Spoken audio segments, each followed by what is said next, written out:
Hey, bótate a un lado. Para aí. Oe! Vale, cambio. Mételle ti no 37. Para o coche! Para o coche! Proxéctalle máis distancia, coche e tal, vai. Vai. Para o coche! A ver como nos funciona ahora en ritmo.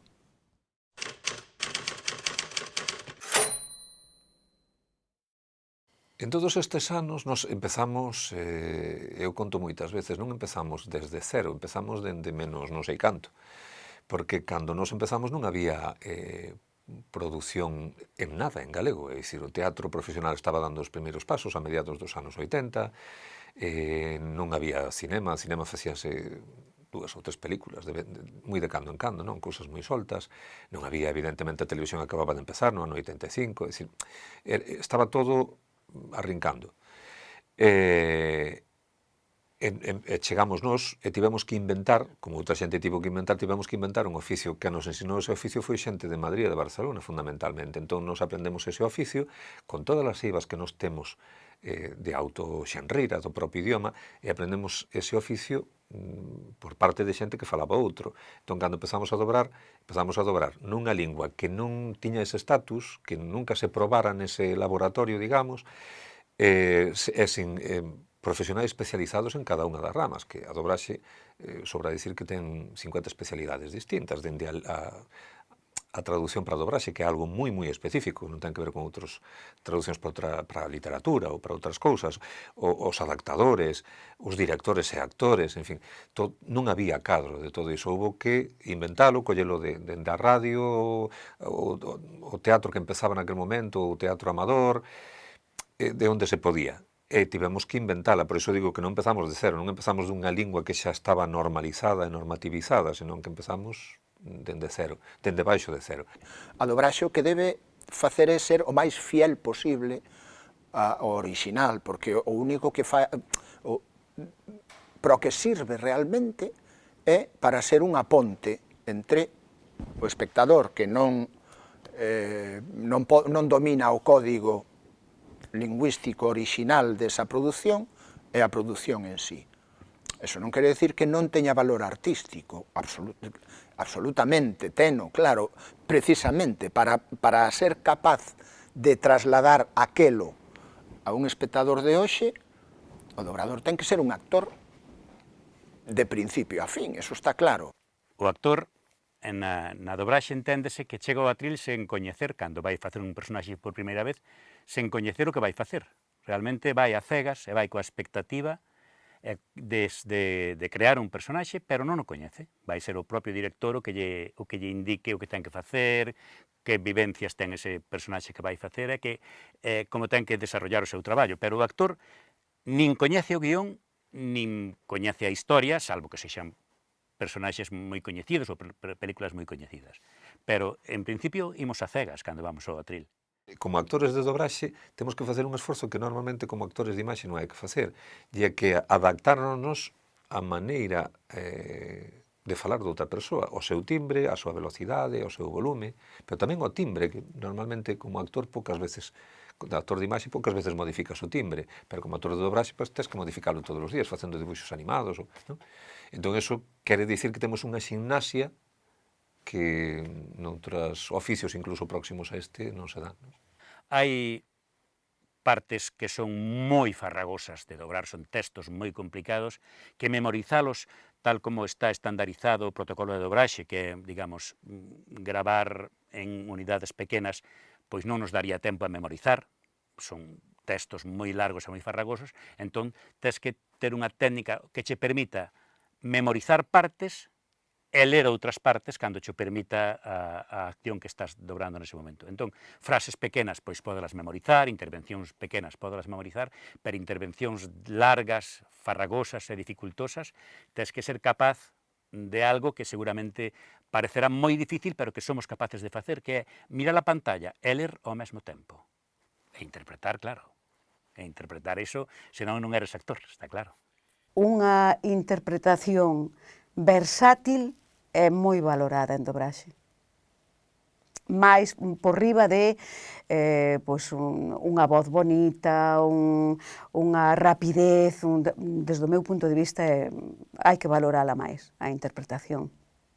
Dixo moitas veces, creo que o di Antonio Mourelos, pero máis xente, non, traballamos cos mellores do mundo, e que eu tocoume dobrar a Robert De Niro, a Paul Newman, a quen se che ocorra, dicir, prácticamente, e ademais tocoume, como nos toca a calquera actor ou actriz de dobraxe, ver como fan ese traballo, pero diseccionando nel, é dicir, velo varias veces, para diante, para atrás, dunha maneira que nunca vas ver as películas, e moito menos en versión original, é dicir, estás destripando por que dixo esta palabra aquí e non aquela, por que levantou aquí a cella, por que moveu aquí, estálo destripando, entón é unha escola, eu creo que formidable de aprendizaxe, non? O actor e a actriz de dobraxe o que fai non é interpretar, senón é intentar seguir o original. Non ten que facer, por exemplo, unha interpretación como un actor de audiovisual que crea a súa propia interpretación. Non, a actriz e actor de dobraxe ten que seguir a original. Entonces, a capacidade para imitar ese original na interpretación, que é moi complicado,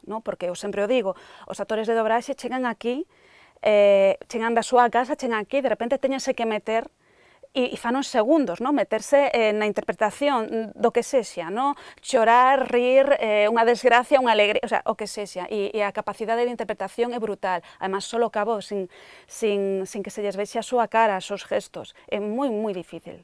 Dobrador ou si son dobrador, non me preocupa moito, son actor de voz, e xa está, eu son actor de voz. O irmán de Romeo é abogado, e dos vos, así que temos que facer todo con xeito, non pode haber ningún erro. Ei, Charlie, vou ir contigo. Un actor de dobraxe, unha actriz de dobraxe, é ademais un dobrador, pero todos os dobradores son actores e actrices, hai que ser actor para dobrar. Iso ao longo dos anos ves que é imprescindible, hai que ser actor. Que pasa? Que solamente vas dispoñer da voz como ferramenta de traballo. Vas estar limitado sempre por iso, pero és un actor. Tes que reproducir, reinterpretar noutro idioma algo que xa un actor interpretou. Tes que traballar co micro. O micro é unha ferramenta.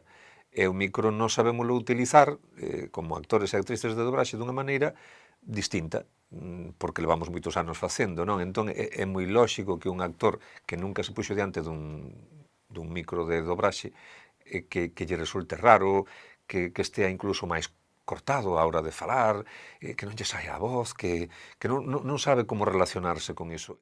Non só somos unha traducción audiovisual, senón que nos temos que pegar un pouco o traballo que fixo o traballo que estamos imitando. Somos fundamentalmente uns imitadores.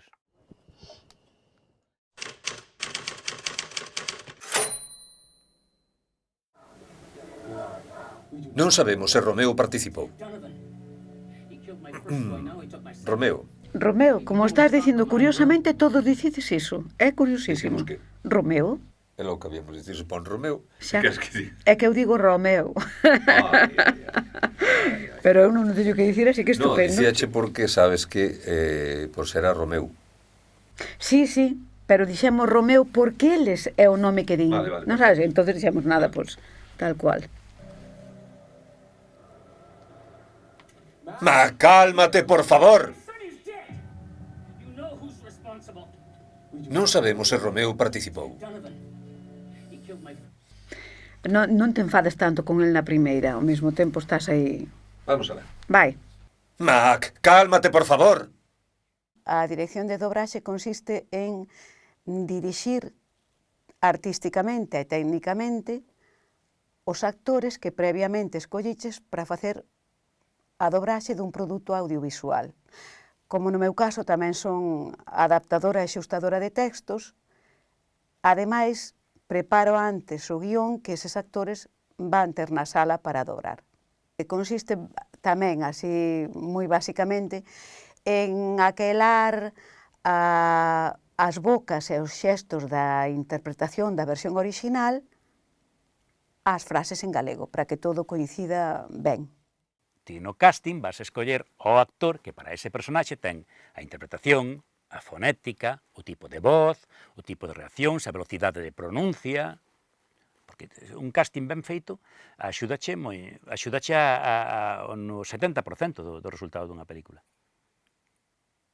Pero claro, ese actor ten que ser capaz, ter a capacidade artística e técnica que ti necesitas para ese personaxe. Se ti fas un casting onde o actor que escolles non ten esa capacidade que necesitas, o casting vai coxear. Por entonces un casting ben feito é a base de todo. Hai que prestar atención a todo. Eu penso que o traballo de dirección é un traballo de equilibrio. É un traballo de equilibrio porque, tal como traballamos agora, e sobre todo neste momento de pandemia, xa vistes que temos que ir grabando de un en un, entón non faz nada se un personaxe queda exquisito, magnífico e tal, se o que vai ao lado non queda ben, pois porque non tiveches tempo, porque non quedou ben ou porque non o pudeches traballar ben. Entón, é un traballo de equilibrio. Eu penso que o equilibrio tense que dar en todo. Tense que dar na interpretación, tense que dar na lingua. Non quero dicir que non se lle presta atención, non, ao contrario, o sea, é o fundamental. Se non tiveramos en Galicia galego, non tiñamos dobraxe en galego. Entón, defendamos que temos que pelexar porque polo respeto máis absoluto á lingua. Pero despois tamén hai outra cousa, que dedicámonos á ficción cinematográfica. Entón ten que haber tamén un equilibrio entre os tonos propios da nosa lingua e a linguaxe cinematográfica. Entón, se conseguimos un equilibrio perfecto entre as interpretacións que temos en toda a película, unha sincronía perfecta ou equilibrada en todos os personaxes da película, unha boa adaptación de texto e un equilibrio entre a lingua fetén o galego estándar que temos que divulgar e a linguaxe cinematográfica, o resultado é un éxito. Cada produto é un mundo particular e teste que adaptar a él. Pero, basicamente, como antes, sería coñecer ben polo miúdo todo o que é a versión original e despois intentar, coñecendo as capacidades de cada actor e traballando con ele e con cada actriz, que todo se vaya axeitando conforme está o original. Eu son dos que prefiro que prevaleza sempre a intención do original por riba de outras circunstancias. Entón, basicamente ese é o meu sistema de traballo. Traballar e axudar aos actores cando están no atril. Igual que me gusta facer que fagan comigo cando estou eu no atril como actriz. O director non só a viu, senón que a revisou para arriba e para baixo, adaptou o guión e sabe perfectamente cada matiz da película. Entón, cando ti parece que como que non acertas, el volvete a poñer no sitio, está claro, iso é así. Penso que se presta demasiada atención á lingua e que se descoida, tal vez porque a xente xa está moi versada e xa hai unha experiencia pois de décadas, non? Pero eu pensei que se poñería máis atención sobre a parte artística e non tanto sobre a parte lingüística.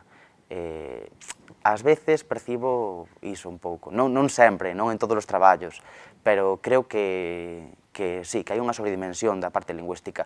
Tal vez porque sexa necesaria, non o sei.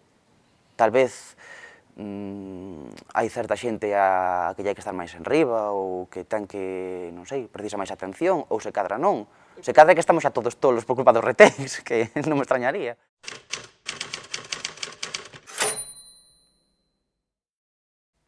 A dobraxe é unha convención, pero a dobraxe é unha traducción. Iso é o que é a dobraxe, unha traducción, unha versión traducida. Un soniquete característico, non deberíamos telo. Non debíamos ter un soniquete, porque iso querería dicir que todos os produtos que estamos dobrando son iguais. E non pode soar igual o que dixe, a lingua das bolboretas que as amizades perigosas. Non é posible que iso soe igual. Que soe a idioma e a lingua, sí. Soniquete eu xa non creo que o deba de ter. Bueno, efectivamente a dobraxe ten que ter uns códigos de traballo porque técnicamente é diferente a todos os outros traballos. Os actores de dobraxe non creamos nós o personaxe, xa nos ben dado. E os actores de dobraxe non nos movemos nun espazo, estamos sempre quietos. Estamos diante dun micrófono e temos que manter unha postura que non nos permite xesticular e nos permite movernos espacialmente. Entón, temos que transmitir todo coa voz. Temos que transmitir proximidade, transmitir distancia, transmitir mobilidade, transmitir o que suframos físicamente, o que sufre físicamente un actor na vida real, no personaxe real, nós só podemos transmitir coa voz. Entón, desde ese punto de vista, si estamos temos coartado o espazo de movimento, entonces temos certos códigos que nos obrigan a traballar coa técnica de dobraxe. Eu creo que na lingua pode haber certas estruturas que están moi estereotipadas por culpa da dobraxe, como pode ser, por exemplo, non mamoles, non dou creto, este tipo de cousas que son xa comodíns, porque ás veces xa é por iso, ou ás veces certos tons que tamén están xa moi estereotipados, como, eu que sei, non sei, hai certos tons, e aparte, pois hai compañeiros que se recrean máis e que buscan máis esa naturalidade, que fan un esforzo por reinventarse porque cada produto soe diferente, e hai outros que tal vez tiran máis de piloto automático. Non quero faltarlle o respeto a ninguén, pero tamén é certo que as presas de agora non son as de antes, é dicir, se agora tens que facer 130 takes nunha convocatoria, e non estou exagerando porque hai convocatorias de 130 takes, tens que facelos. É dicir, a finalidade é facer os takes, non como quede o produto, ou canto se parece ao original, porque esa tamén é a trampa, é dicir, o espectador non está analizando o original ao lado da dobraxe, o espectador está vendo a dobraxe, entón vai creer todo o que, polo xeral vai creer todo o que lle poñas, pero iso é unha boa dobraxe. Funciona na televisión, pódese ver, pero é unha boa dobraxe. Se non está respetando, digamos, a intención do original como debera. Eu creo que os estándares están en todo. Se tú analizas unha versión original de calquer película, verás que os toniquetes están aí sempre. Se colles un actor, miras só colles un actor nunha película e desmenuzas o seu personaxe solo, seguido, traballa a base de toniquetes, de soniquetes, continuos, certa grado de, máis físico, traballo, máis orgánico, entonces matizan de outra maneira. Pero o que é a voz, o que é a locución do actor cando fala, non se escapa demasiado do que facemos nós cando falamos. Ao mellor noutro rexistro, pero o que é a técnica non escapa demasiado. De feito, eu creo que os compañeiros que comparten habitualmente os dous campos sábeno ben. Saben manexar moi ben ese tipo de rexistro. Ti ves un actor que de repente empeza nunha serie ou nunha película, tal, fai un traballo moi natural, é posible que ao longo da súa traxectoria, se non se vai formando, se non vai entrando, é dicir, se non vai incorporando todos os elementos que teñen que incorporar, pois tamén vai acabar nesa comodidade de recorrer o que lle serve para sair dese paso, para facer, ese traballo máis ou menos tal. Supoño que na dobraxe é algo parecido, non? Imagino que a experiencia tamén sempre acaba matizando un pouco esa espontaneidade, e tamén é bon, porque o coñecemento profesional tamén matiza esa espontaneidade. Supoño que o ideal é que un actor, tanto de dobraxe como de teatro ou de cine ou do que sexa capaz de manter esa espontaneidade e que ao mesmo tempo teña as ferramentas técnicas como para ser capaz de moverse en todos os rexistros, en todo tipo de personaxes, etcétera, etcétera, non? A clave da naturalidade está en escoitar a xente falar, en escoitar a xente e en ler moito. É certo que non todo o que di a xente nos vale para a dobraxe, porque está moi interferida a fala viva, non? Pero sí que ten que ser o punto de partida e o punto final, é dicir, ten que partir do que fala a xente e chegar ao que fala a xente.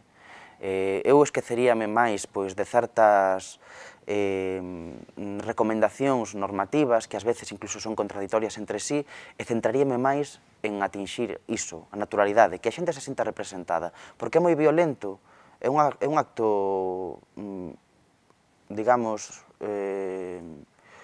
de violencia etnolingüística, que a xente non sinta que o que fala é o mesmo que está aí na pantalla, que sinta que o seu é menos. Iso é moi violento. Sí, é unha convención, e como dicía, non, Raúl Veiga, é unha convención que permite, non, unha realidade de mundos posibles, non, onde a lingua galega, por exemplo, ten que demostrar a súa vitalidade, non? Ten que demostrar esa vitalidade para realidades que lle son alleas, non? Para realidades que lle son alleas. Pero a dobraxe tamén ao longo deste tempo fixo cambiar a mentalidade sociolingüística da poboación. Non? Entón, expresións, por exemplo, que hai uns anos non eran habituais para un galego ouvinte, e vamos poñer grazas porque a mellor é unha das máis representativas. Non? A día de hoxe percíbese sin ningún problema, mesmo que se siga sin usar. Non? Outra expresión propia, ao mellor pois, propia da dobraxe, va que sí. Ben, é probable que unha porcentaxe elevada da poboación diga a que sí ou non é, ou calquera outra maneira. Pero non lle extraña, quero dicir, tena no seu haber, non? Está na súa memoria enciclopédica, por así dicilo. Agás, calquera tipo de expresión destas, pois a dobraxe axudou, non, para isto, para a normalización e a normativización da lingua propia. Eu creo moito nalgo que decía o desaparecido Iván Tubau, que era un teórico da comunicación, tamén creo que fixo arte dramática, entón coñecía un pouco todos estes mundos. E el falando da comunicación e a linguaxe que había que utilizar nos medios de comunicación e tal, el decía que o que había que facer era coller a lingua que se falaba no pobo, no vulgo, non? Collela, quitarlle os lixos e devolverlla tal cual.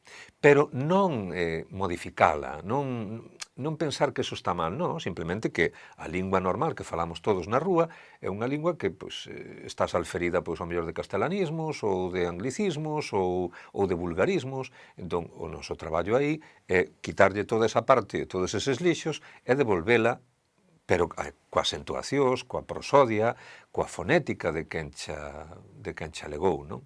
Porque senón, ademais, eu creo que sería unha falta aos nosos devanceiros e aos nosos... O sea, somos herdeiros dunha lingua e temos que cuidar a quen non la deu en herdanza, non? Entón, hai que facelo ben, e falar como a eles, quitándolle os lixos. Penso que o sei falar o galego do pobo, non o galego académico. Eso sí que non sei como se fala. Eu creo que prácticamente toda a xuventude galega se criou escoitando galego e iso é algo moi bo.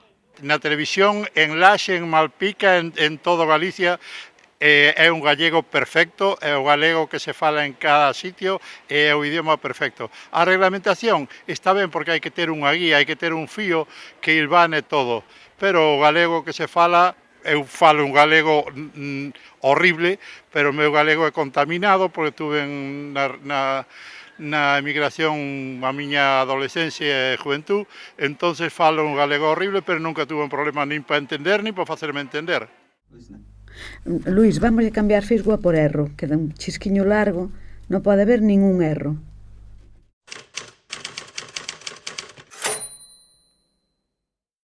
Parei na Terra Chá moitos anos, e pedínlle ao da gasolinera que me enchese o depósito de gasolina, dixo sen chumbo. Daquela, que alguén nunha gasolineira che preguntase sen chumbo, era moi raro, non? E iso viña da tele, non é que na Terra Chá non se dicía sen chumbo, na Terra Chá. Iso este home escoitou na tele. Hai que pensar que as novas xeracións, o galego que están aprendendo na escola é o galego normativo. Entón, para eles é habitual. Outra cousa é que o usen ou non, pero para eles é habitual. E para unha persoa non tan nova, despois de tantos anos de televisión propia, xa están habituados a isto. É importante, quero dicir, é importante isto da educación e das novas xeracións, por unha razón, porque eu lembro na miña infancia de coller o bus para a escola, que estaba a 7 kilómetros, non? E naquel bus, todos os rapaces e rapazas éramos galegofalantes, todos. Outra cousa é cando chegaba xa á vila, non? E entrabas na escola, entón cambiabas totalmente de rexistro e de lingua, non? Falabas en castelán. A día de hoxe, bueno, entre que non hai moitos rapaces na aldea, e os poucos que hai están educados en castelán. Entón, o galego realmente que aprenden é o normativo. e a ninguén lle extraña, a ningún rapaz de 16 anos, de 20 anos, dicir un grazas, dicir un gasolina sin chumbo, ou mesmo son conscientes de que saben o que é un convertible. Obviamente, a fonética da dobraxe e dos actores e actrices de dobraxe é moi boa. É lóxico que así sexa por unha razón, quer dizer, levan máis de 30 anos exercendo esta profesión con rigurosidade e realmente é moi boa. Entón, pois sí que considero que pode ser un exemplo a seguir. Pero non só, non? Quer dizer, non só a fonética dos actores e actrices de dobraxe, tamén a fonética que acontece na propia produción propia, non? O sea, aí tamén hai boa fonética. Eu creo que hai un certo problema porque, claro, estamos obrigados de alguma maneira a partir por unha certa corrección normativa. E a norma do galego é moi recente, a norma do galego aprobouse no ano 82. A xente non está afeita a sentir ese galego en situacións cotiás, en situacións informais. Pero así e todo, considero que desde a dobraxe se fixaron moitos esforzos para alcanzar esa corrección xa non só normativa, senón tamén pragmática, é dicir, de achegarse ao galego que se oe na rúa. Iso sí, pasado polo filtro do estándar, pero sí achegarse ao que fala a xente. E considero que se conseguiu en maior medida que en certas dobraxes en castelán, que moitas son herdeiras dos textos en inglés. Hai moitas perífrases calcadas, moita plasticidade mal entendida. Debería haber hecho tal, iso a xente non o di en castelán. E non obstante, non lle extraño ao espectador que iso se diga nunha dobraxe en castelán. Por qué? Porque levan afeitos a sentir ese tipo de construcións desde a historia do cine sonoro, que foi cando empezou a dobraxe en castelán. No caso do galego, creo que sí que nos apartamos bastante desas construcións máis barrocas, pero temos o problema de ter que lidar co estándar. Eu imagínome que os anos de oficio tamén che van xerando certas, vamos a decir, comodidades ou tics que te agarras a eles e non teñen por que funcionar. A veces hai que sacudirse esas cousas, non? Para... No, pois mira, aquí non interpretes tanto, ou aquí interpreta máis, ou non, máis natural, máis... non lle des importancia. Eu creo que o galego normativo tivo mala fama, pero dame que xa non ten. Quero dicir, é lóxico que cando comeza a canle propia, a mediados dos anos 80 ou mesmo a comezos dos 90, as persoas non estaban habituadas a escoitar o galego na ficción ou no audiovisual, xa que só estaba permitido o castelán. Entón é habitual que expresións tipo "estás bébeda suelen", pois quedasen no imaginario colectivo da propia sociedade. Isto acontece agora. Eu ás veces pregunto aos meu alumnado se saben onde sai a expresión "estás bébeda suelen", e si que a usan, pero non saben que sae de Dallas. Quer dicir, é algo curiosísimo. Entón está no imaginario e iso é positivo. Suelen estaba mala. Mala? Estaba bébeda. Non é así, Suelen. Sí. O saír da consulta do doutor Elvi fun tomar unha copa. Hai moitas zonas onde hai xente que fala galego e que ten certos problemas. Non importa porque a xente cree que pero é que eu non falo normativo. Iso non ten ningunha importancia. De feito, eu estou metendo cousas que non son normativas. Unha cousa é a fala, como pasa en castelán, e como pasa en francés, en calquera outro idioma, e outra, a corrección que ti tes que ter cando esteas facendo un traballo. Pero iso vaiche vir dado, ti vas ter un texto corrixido, ti aí non vas ter ningún problema. Soamente vas ter que saber dicilo ben, como expresalo ben, nada máis. Unha película non pode ser unha clase de galego, nin unha película en castelán pode ser unha clase de castelán. Outra cousa é que ti estás obrigado a garantir que o código que utilizas é o mesmo código que usa o receptor, porque se non é o mesmo código, eso é teoría da comunicación básica. Se receptor e emisor non manexan exactamente o mesmo código, interferencia, corte de comunicación, non hai outra. Entón, sí que debemos asumir que se debe manexar o mesmo código, pero non pode ser unha clase de filoloxía, eso é evidente. Nin pode ser unha clase de lingua, nin nada. Pero non unha película dobrada, nada. Nin un telexornal. Non ten sentido que o sexa. A eso me refiro cando digo que hai que desfiloloxizar as producións. Pero eso non quere decir que non teñas que ser rigoroso, tes que ser absolutamente rigoroso, porque tes que garantizar que non haxa, primeiro, tes que ser fiel ao original, e o original está se expresando nun código determinado que o espectador original ou o receptor original manexa, e comprende e domina. Tú tes que facer o mesmo. E esa garantía na comunicación tes que tela. Eu entendo que ninguén que ve unha película en castelán se pregunta por que non hai unha película dobrada ao castelán, refírome. Non se pregunta por que non sale alguén falando con acento andaluz, con acento catalán ou con acento vasco, sino que é unha cousa que está feita dun xeito correcto que todo se entende perfectamente. Entendo que unha película ten que ser así. A min gustame entender todo cando vexo unha película. De feito, se non o entendo, quedome en plan, que acaba de decir, non entendo o que di. Entonces, o mellor, se nos facemos ese tipo de preguntas, creo que é máis ben algo que ten que ver con outro tipo de bueno, que ten que ver cos prexuicios que a veces se ten sobre o idioma galego. Cada ámbito da canle televisiva usa unha metalinguaxe propia, pero iso non acontece só na propia TVG. En Euskal Televista, en TV3 ou na propia televisión española acontece o mesmo. Quer dizer, hai unha metalinguaxe propia para cada ámbito televisivo. Expresións, va que sí, automáticamente relacionamos coa dobraxe e arestora con informativos. Non? É tan de laboratorio un como a outro, por así dicilo. É certo que a ficción televisiva, a produción propia, achega máis ao espectador. Pero por máis razóns, non só polo tema da lingua, senón porque o que está vendo na imaxe é propio. Non? A vestimenta dos personaxes tamén lle é propia. Que pasa? Que a ficción televisiva, a produción propia, moitas veces esquece, non? O poder normalizador. E iso temos que ter moi en conta. Quero dicir, a dobraxe créase co principio básico de normalizar e normativizar a lingua galega.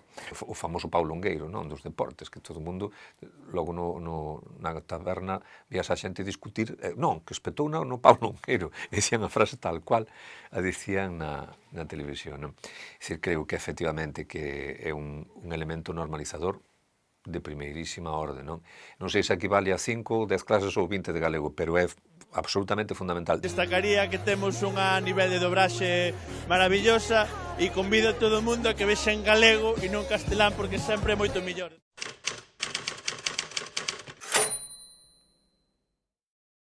A prosodia é unha parte da lingüística que fala ou que estuda a acentuación e a entoación, non? Cando se fala de entoación, falas de tons. Un ton é unha nota musical. Xa que logo, cando emites unha frase calquera, estás falando con distintas notas musicais. Podíamos dicir logo que estuda a música da lingua. Non? A prosodia é iso que se permitiría, se escuitas a unha persoa falar nun idioma ou noutro, saber que idioma fala e non que non lle entendes esas palabras. A música do idioma. O nivel lingüístico da dobraxe en galego eu creo que é bo. Sempre mellorable, pero que é bo. Realmente penso que é un idioma de referencia, e xa non é que o diga eu, é que estamentos importantes que traballan coa lingua en Galicia sí que o dixeron, que realmente tiña un nivel de calidade moito máis que aceptable. Eu penso que o nivel é bo. Non quere dicir que non se poida mellorar, é que, ademais, eu penso que o bonito do traballo é ilo mellorando, ir aprendendo, ir sacando cousas novas. Eu atreveríame a dicir nomes de compañeiros e compañeiras que considero que son efectivamente un modelo lingüístico. Creo que somos modelo en canto a prosodia, porque temos acento galego, e eu creo que o modelo serían as dobraxes. Cando me poño diante dun atril, transfórmome e intento que tanto o léxico como a entoación sexa pura e sexa o máis modélica posible. Xa sei que a prosodia tela que traer de serie, entón eu non me preocupo de falar con acento galego porque me sae. Entonces, iso xa me ven, xa se supón que o traes. Pero que modelo, eu non creo que sexa modelo o que eu estou falando agora, porque non estou falando un galego perfecto, pero creo que son modelo as dobraxes que se fan en Galicia nos últimos anos en galego, porque creo que é un respeto rigorosísimo ao idioma, á lingua, á entoación, tanto en tema prosodia, como en tema léxico, como en recuperación incluso de termos. Os exemplos vivos dunha lingua son os falantes, non? Na medida en que a dobraxe no conxunto se aproxima ás formas das diferentes falas que hai no país, eu creo que pode servir de modelo. Eu creo que de feito, creo que en certa medida si serve de modelo. Si ti observas as reaccións, ahora hai redes sociais, ahora podes ver como reacciona a xente casi no instante. Se observas as reaccións a dobraxes ou eso, fora dos chistes clásicos, como o que decíamos antes de Suelen Bébeda e todo iso, fora diso, eu creo que, en certa medida, sí funcionan como modelo. Hai unha especial sensibilidade pola corrección lingüística, e non me refiro só á corrección normativa textual propiamente dita, senón tamén á corrección oral, que é un plano da lingua moi esquecido na televisión, e na dobraxe iso aplícase. Hai unha corrección tanto a nivel fonético como a nivel prosódico, en todos, ou polo menos nos máis dos produtos. A prosodia é a música da lingua, a maneira, non a escolla de cada palabra, nin a realización de cada fonema, senón a curvatura melódica, a maneira de dicir. Por exemplo, falando de variantes dialectais, eu non entendo por que non se aceptan as curvas melódicas da xente de Vigo, do Baixo Miño, por que non están en dobraxe? Por que se a xente as ten de seu non están en dobraxe? Ou ainda que non as teña de seu porque non foi bendicido co don da galeguidade nada máis nacer, se a soe de cote e o seu galego de referencia é ese galego, por que non as pode dicir? Canto máis enriquecería unha película con esas curvaturas melódicas pois de cada zona de Galicia, non? A prosodia, digamos que non a podes materializar, si se pode materializar, hai maneiras de facelo, pero é, digamos, toda esa música, son eses elementos que van acompañando a emisión oral desa frase. Unha cousa é vela escrita e outra cousa é emitila, pronunciala. Cando a pronuncias, daslle unha entoación, daslle un ritmo, vas acentuando, por un lado acentúas cada palabra, pero por outro lado vas acentuando eses elementos da frase que ti queres enfatizar, por exemplo. Bueno, todo ese conxunto é a prosodia, non? Tíranos ir por riba deles interpretando máis volume, entoacións máis potentes. Entón, cando eu digo máis falado, é baixa, baixa, baixa, vaite algo máis falado, máis normal.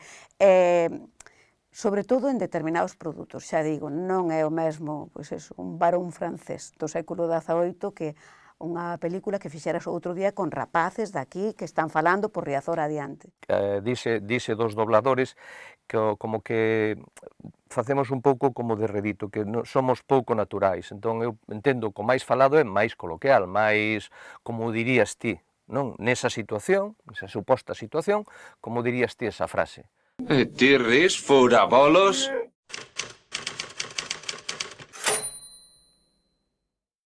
Son partidario totalmente de defender as variantes dialectais.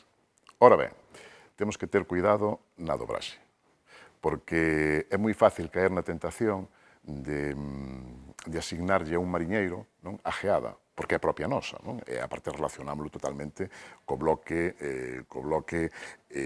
occidental, non? Da costa, non? Entón é moi fácil, pero xe é máis complicado asignarlle a geada, por exemplo, a un abogado, non? Entón as variantes dialectais son propias dos falantes deses bloques, e non da profesión que exerza. A geada e o seseo, como variante dialectal, podería ter a súa presenza sempre cando un produto se faga nesa variante. Se o cliente quer unha película dobrada nesa variante dialectal, pareceme ben. Ahora, introducir un personaxe máis a delimitacións xeográficas, dándolle limitacións sociais ou xeopolíticas ao seseo e á geada, eu non estou de acordo. Eu non creo que haxa que diferenciar nin clases sociales, nin sexo, nin religión, nin nada pola geada ou polo seseo. Ti pode ser un tío super culto, super de estrato social alto, con moitísima pasta a falar con geada, ou pode ser unha persoa que viva na marginalidade e non coñece a geada para nada. Empregalo en paralelo ao galego estandarizado, eu creo que enaltece un e outro, que lle dá máis valor a un e ao outro. Entón eu creo que sí, que se debera na dobraxe intentar meter sempre que fose posible variantes ou, bueno, que non fose un galego uniformado, non? O que xa imos repetir xa de vez é a primeira, vamos dicir Lucien, non Lucian, Lucien. E faisán isto quedaba moi pequeniño. Se queres metemoslle algo ou senón ir un poquinho máis lento aí. Eu considero que os clientes todos teñen que ter o seu control de calidade. Certo é que nós tamén, como empresa, tamén temos o noso propio control de calidade. Entonces, bueno, nos enviamos, nos facemos o noso control de calidade, nos enviamos a tele, eles valoran según o seu control de calidade e entonces, bueno, dinos se hai algo que consideren que hai que repetir, pois repítese. Foi necesario, é necesario, sempre é necesario, o control lingüístico é necesario en todas as linguas. De feito, eu non traballo moito en castelán, pero sei que en castelán tamén existe control lingüístico sobre os produtos que se emiten, como existen as series que se emiten que son de produción propia. Ten que haber un control rigoroso do idioma que utilizas, da ferramenta. Non se pode tirar pedras contra o noso propio tellado destrozando unha lingua que é a que nos dá de comer. Que o mecanismo non fora axeitado? Pois tamén.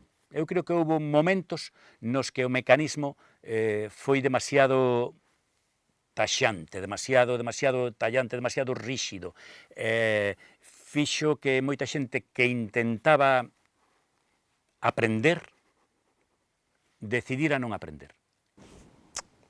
Que ese lingüista saiba que película se vai dobrar, saiba cales son os rexistros, como son os personaxes, etc., que teña un intercambio de pareceres co director ou directora sobre como ve el, desde o punto de vista lingüístico e expresivo, esa película.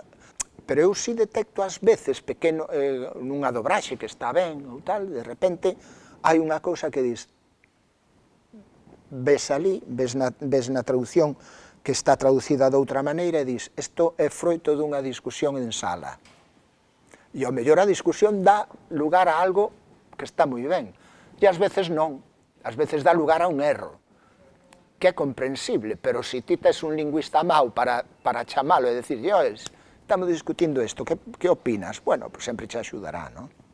Eu son traductora as 24 horas do día. Eu estou traducindo mentalmente todo o tempo. E traducir mentalmente refírome a que estou escoitando como fala a xente todo o tempo. E digo escoitar, non digo oír. Escoitar, é dicir, poñendo atención ao que di a xente. Porque para traducir palabras, traducir fala, hai que escoitar moito. E hai que ler moito. Esa é a maneira de traducir. Entón, o difícil que é ter unhas construcións ou unha maneira de dicir allea e traela a maneira de dicir propia, sen excederse, pero tampouco sen quedar, digamos, estranxeirizante, sen que soe estranxeirizante. É dicir, conseguir ese punto medio para min é o máis complicado. Claro, falamos de calquera tipo de rexistro, de calquera tipo de situación, de calquera tipo de personaxe, porque non é o mesmo traducir os Dinotracks que traducir Annie Hall de Woody Allen, non? Exíxeche, pois, usar unha carteira de recursos lingüísticos distinta. E un ten que estar afeito, pois, ou ten que saber como recrear a maneira de dicir dun cómico de Nova York dos anos 70 e como de dicir de un Strax que non sabes moi ben como falaría en galego, non? Neste oficio, como dicían os Lelitier, the time is money, non? O tempo é un manino. En todos estes oficios no audiovisual o tempo custa moitos cartos, non? E dentro dese tempo perdido, a dobraxe é moito máis fácil que ti poides repetir varias veces é que non é un sobrecusto moi importante, pero non ten nada que ver co sobrecusto que pode ter unha serie a hora de repetir unha secuencia. Que pasa que aí tamén ao mellor nos levaba a outro tipo de plantexamentos, non? Se se quere facer en serio, ao mellor, se ti non tes as posibilidades de repetir e necesita xente que o faga moi ben a primeira ou a segunda en cuestións idiomáticas, pois ao mellor os hai que telo en conta xa a hora de facer un casting. E imos agora, Antón, o 214.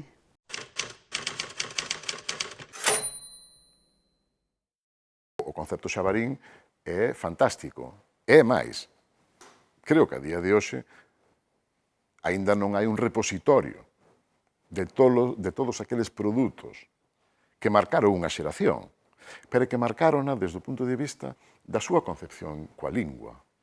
Quero dicir, a día de hoxe unha persoa de 25 anos ou de 20 anos pode ser castelán falante ou galego falante, pero non ten ese concepto negativo da lingua.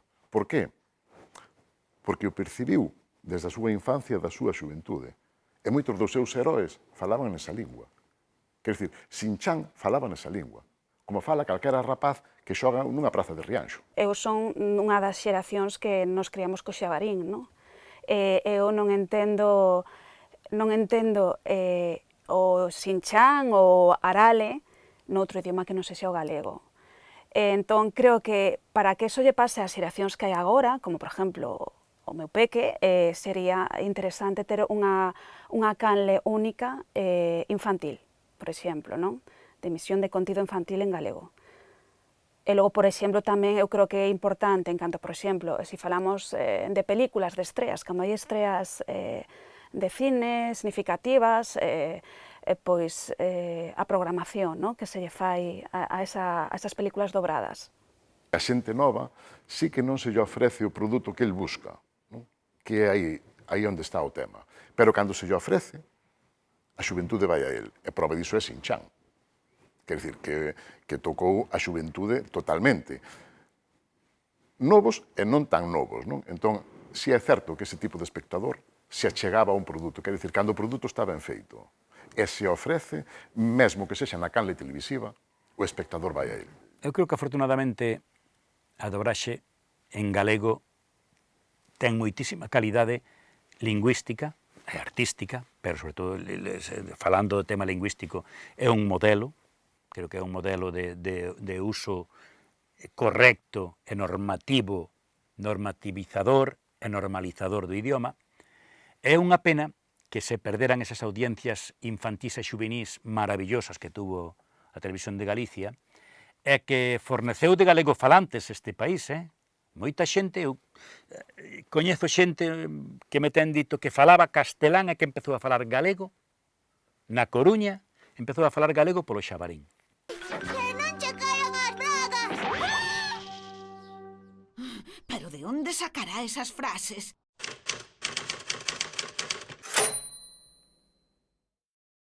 Houve un acordo unánime do Parlamento galego no que se falaba de dobrar ao galego todos os anos as 10 películas de máis sona e de máis éxito no mercado da difusión de cine.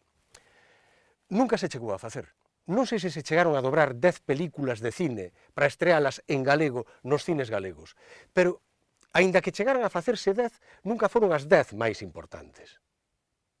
E cando se dobraron esas películas ao galego, encontrábamos con situacións tan cómicas como unha sala de cine de Coruña na que sobre o cartel de promoción da película había un letreiro que poñía: advertencia, esta película está doblada al gallego. Claro, así non sei onde imos chegar, o sea, malamente podemos chegar a ningún sitio. É desolador a ir buscar un produto para nenos ou para adultos e ver ali versión original, versión noutros idiomas e nunca está a versión en galego. Está claro que eso depende exclusivamente da vontade política, nada máis que diso. Sería cuestión de que efectivamente se dispuxese e que tivésemos as mesmas oportunidades que xente que fala outros idiomas, dentro mesmo do Estado español. O de Netflix é máis complicado porque as plataformas digitais, HBO, Netflix, Amazon Prime, etc., son plataformas privadas, entón é moi complicado achegarse a elas. Aínda que eu creo que a Xunta de Galicia debería facer políticas de normalización lingüísticas cara a este vieiro, non? Cara a este camiño. Está claro que nós ás veces facemos o que podemos, pero dependemos de decisións políticas, dependemos desas decisións. O noso traballo depende desas determinacións. Eu tamén o teño claro. A veces un morre coa pena vendo que nenos en Cataluña teñen acceso a centos de cousas en catalán desde o primeiro momento, é que aquí é casi impensable. Hai 4 ou 10 ou 14 ou 24 cousas postas de moi difícil acceso porque tes que ir mirando unha a unha, non tes posibilidade de buscar en concreto tal. Películas nin a primeira, porque non hai a primeira, que poidas buscar na televisión de Galicia, a ese nivel estamos absolutamente abandonados, está claro. Como plataforma, a plataforma aguanta os idiomas que ti lle poñas, non? Eso é no mando seleccionar o que queres escoitar en cada momento. Entón, supoño que unha cuestión de cartos e de vontade política. A min escápaseme que poida haber outra razón. Eu creo que hoxe hai un grupo de voces de actores e actrices de dobraxe que levades un montón de anos, que por decir algo moi clásico, pois que son de absoluta solvencia, non? Pero creo que estaría moi ben que fose unha profesión na que se fose incorporando xente nova, non? Do momento que se deixaron as telenovelas, non? Eses culebróns, que ao mellor era demasiado tempo, non? Porque era moito tempo de produción allea, era toda a tarde, era de 4 a 8 da tarde, era todo produción allea, non? Pero temos que ter en conta unha cousa, era produción allea, pero o público espectador de Galicia escollía a canle propia. Entón, eu creo que os poderes públicos deberían pensar por que pasaba no ano 2003, 2004, 2005 e 2006 que os espectadores escollesen a canle propia e a día de hoxe non. Bueno, normaliza todo, non? É importante. Eu non creo que unha cousa saque a outra, senón que se complementan. O que falábamos, eu creo que, por exemplo, para min de pequena foi moi impactante ver a Guerra das Galaxias en galego, non? Harrison Ford falando galego, non? Que falábamos. Pero tamén está ben que a produción propia, non? As series e que teñan éxito e funcionen e tamén que vayan a outras plataformas. Unha cousa non saca a outra, creo que se complementan. Noto que aprendo cada día e mira que levo anos. E aprendo dos compañeiros. Aprendo moito como actor, pero aprendo moitísimo como director. Como director, do que máis aprende é dos compañeiros, porque cada día algo que ti, como actor, non eras capaz de transmitir, a forza de verlo a un compañeiro, eres capaz de aprender a facer cousas que ti non sabías facer, que como actor non dominabas, non eran facetas, sabes que cada un é mellor en comedias, en dramas, creo que no traballo día a día temos a posibilidade de aprender dos compañeiros. Normaliza o mesmo unha serie de produción allea dobrada na nosa lingua como unha serie, como ver unha realidade nosa na nosa propia lingua. O problema da normalización non está, creo, desde o meu punto de vista, non está na lingua en sí, ou na metalinguaxe utilizada na dobraxe ou na ficción propia. Eu creo que o problema da propia lingua está en que o espectador non se achega a ela, non? Eu creo que ese é o camiño que hai que buscar, o vieiro que hai que conseguir. Xa non falo de cousas moi recoñecidas como Shin-Chan ou como outras series que houve, non? Pero falo de películas, de xente que as viu, compañeiros comentar, dicir, coñecía a versión, por exemplo, en castelán, que está moito mellor a galega, que bonita está, que ben está. Hai que dar oportunidades ás versións galegas. Non se pode poñer unha película a 1:30, 2:45 da mañá e esperar que a xente espere no seu sofá para vela. Iso é matala. Entón, se ti tes, como hai en ocasións na televisión de Galicia, cine de calidade ou cine moi popular e de estrea ou casi de estrea, dalle outro horario, non o condenes ás 2 da mañá. Estálo condenando a que non se poida ver. Nos non sabíamos nin o que era autoxenreira, non? Pero tiñamos autoodio porque o noso idioma non estaba na xuricatura, non estaba na elite social, non? E faltáballe por acadar, ainda lle falta, pero agora polo menos un vai falar con un policía ou con un médico e xa che pode falar en castelán, igual, non che dá ningún tipo de pudor, nin representan nada agresivo falar no teu idioma, pero daquela ainda custaba un... Pero hai futuro. Se todos queremos, hai futuro.